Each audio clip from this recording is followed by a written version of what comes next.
I wanted to make a quick video on little food industry tricks that I've learned along the way and I wanted to warn you guys about them.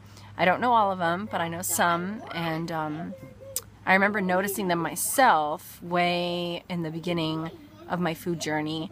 We were on that no sugar kick or no added sugar thing about 9 years ago. That was like the huge fad. No added sugar was like written on everything. And so we would get everything with no sugar, no added sugar.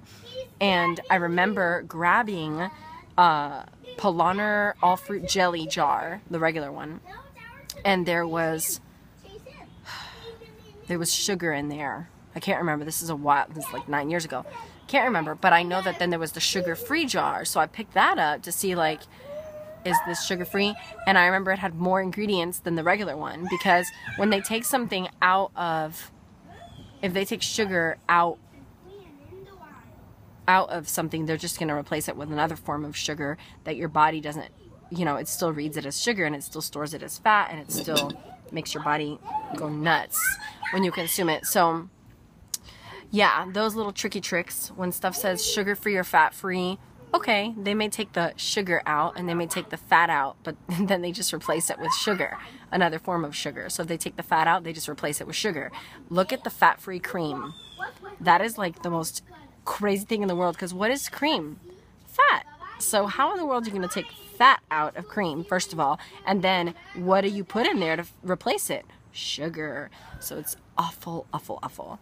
The other huge thing for me was whenever like processed foods are labeled organic, they're not 100% organic. They're like 70% organic. And of course then they're highly processed with all this other added garbage. So don't get processed organic food. Don't get processed any food, organic or not. It's horrendous. Get fresh produce, grains, beans, meats, dairy if you eat dairy, and don't fall for the trick of nope, get down, the meat when it says natural. Everybody's like, I can't afford organic, but I get natural. Okay, well, you're just paying extra for nothing, because natural, all it is 24 hours before they kill the animal, they remove the antibiotics and hormones. So they say natural, no hormones, no antibiotics, but they fail to put in parentheses right next to it, only the last 24 hours of its life. The whole rest of its life it did have antibiotics and hormones, but they're allowed to cut those corners, and there's all these little secrets about the food industry that we don't know about, and they don't have to tell us, which is horrendous. So don't buy natural meat.